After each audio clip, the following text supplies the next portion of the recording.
right from this front headlock scenario, what I'm going to look to do is I'm going to go from a situation where I have head and arm control to one where I pummel my second hand inside and I bring two hands to my partner's chin. Okay? The first battle you're going to think about winning with guillotines is the battle between your hand and your partner's chin. Okay? So as soon as I get a hand on the chin and I start thinking about guillotine, if my partner feels any threat of this, she's going to bring her chin tightly to her chest. And that's going to limit the exposure of my partner's neck.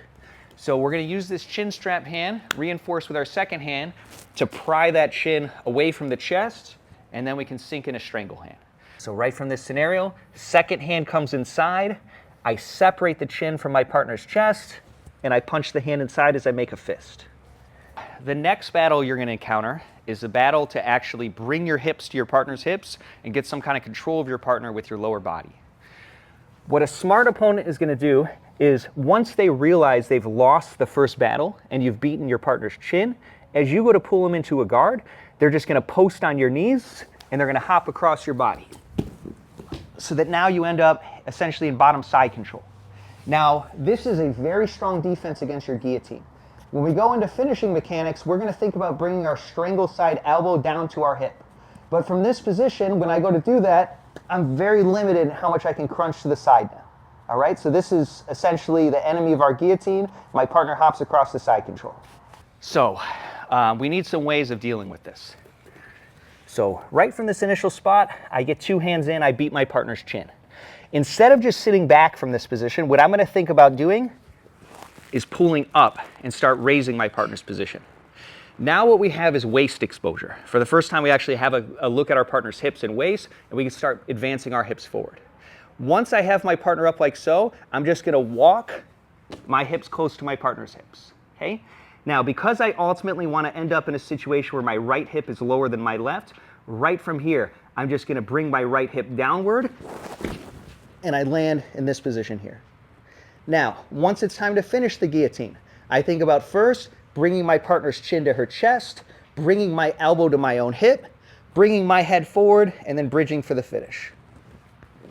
We get our second hand in, we punch across, and we first think about bringing our partner up. Now I walk my hips toward my partner's hips, I stagger my hips, and I end up in this closed guard scenario. Okay? Again, from here, my head is coming forward, chin to chest, elbow to hip, and I bridge for the finish. I do all these elements together nice and slowly, and we get a nice strong finish.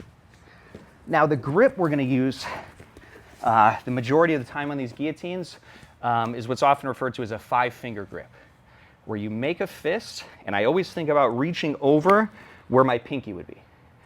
The role of my first hand is to block both of my partner's carotid arteries. Okay?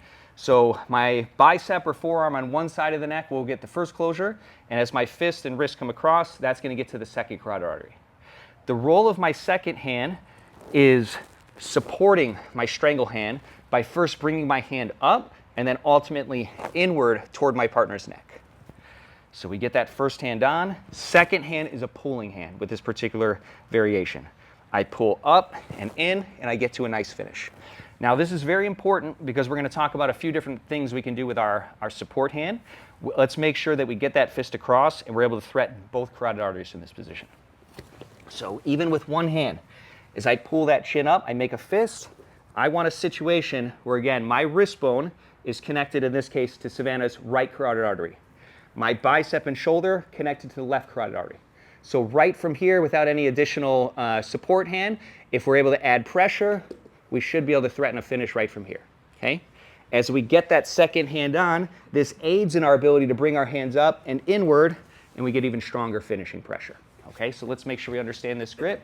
We make that fist, we reach over as a pulling hand, we pull up, and then ultimately inward. So again, from here, I get those two hands in. I pull up, and I start walking my hips to my partner, and I secure everything here with a nice closed guard. And now from here, I rotate for the finish. Now, getting your partner's head up and exposing the waist is good. We can do one better by forcing our partner to post a hand. Now this defensive hand is out of position. Even easier to secure our finishing position and ultimately get the submission. Now, these have all been guillotines so far. from what's commonly referred to as a low wrist position.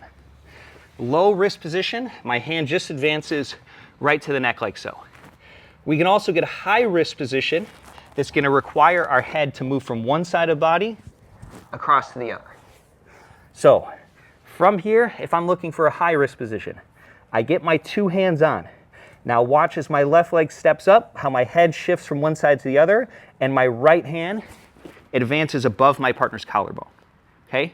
Now your arm is in a position that resembles more closely a rear naked strangle, where you have complete control of both carotid arteries and you're ready to move into a strong finish.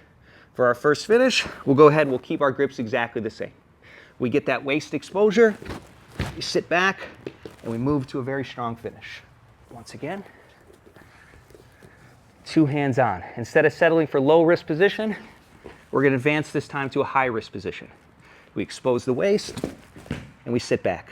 From here, we rotate, and we get a strong finish.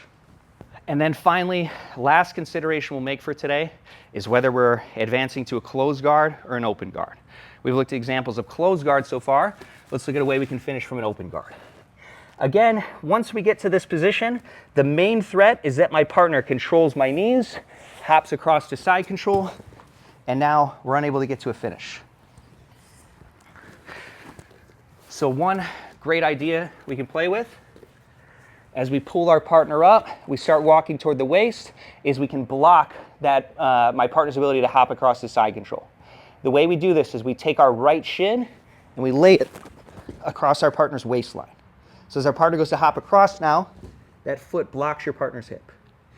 From this position, my partner could still expose her back to the floor though. She falls away from here, and now we're gonna have to do something to catch up to our partner.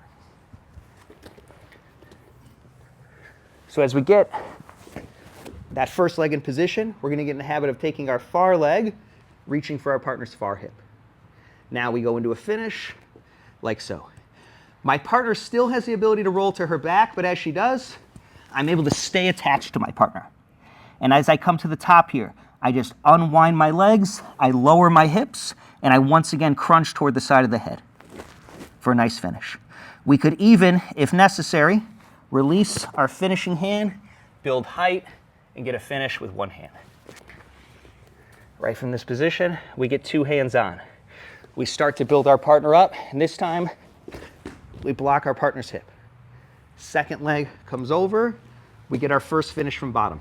If my partner rolls to her back, I just keep myself attached, I uncross and recross. Now I bring my elbow toward the hip, finish one, I post, and finish two. One additional consideration we'll add is the idea of distinguishing between standard guillotines with both arms in, or an arm-in guillotine where I have one overhook and one attack hand. This often arises in situations where you go to run behind your partner, but you do a poor job controlling the elbow. Now as your partner gets to a tight waist, we just advance to an overhook, and we go back to our initial grip. Right from here, I can sit to my hip, and I can attack with arm-in guillotine. Now, a lot of people struggle with arm-in guillotines because they don't understand what to do with their hands. That's why it's so important that we understand the role of our initial strangle hand. As long as that hand is set perfectly in place, blocking both carotid arteries, the finish really shouldn't give me any problems. Right from here, I get those hips up, and we get a nice finish with arm in. That one once again. Maybe I go to start moving around my partner. Partner reaches for a tight waist. I capture that arm, I make a fist, and I get that support hand in place. I once again come down to a hip, and we get here for a strong finish. Arm-in guillotines really are superior guillotines to standard guillotine. And the reason is because you have an arm trapped. So the same way if I were on Savannah's back, if I were in a situation where I had two arms over the shoulder, I can threaten from either side. But if my partner tried to rotate and face me, I have limited ability to stop this. Guillotine, no different. If I have two hands to the inside, I've got a great strangle threat. But as my partner goes to rotate to her back, I'm going to be limited on my ability to stop this. Contrast this with a situation where you have an overhook, your partner goes to do that, it's going to be much more difficult now. Okay? So I believe we should all be masters of arm-in guillotine because it's going to give us that superior control. This is arguably best when you can get to a high wrist position.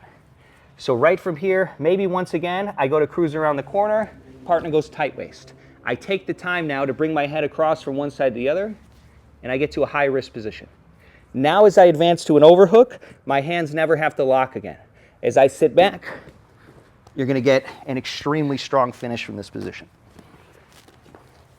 Once more, we go to move around the corner, overhook. Hand comes nice and high. From here, we get a very strong finish. And then finally, arguably the king of all guillotines is the idea of a figure four guillotine.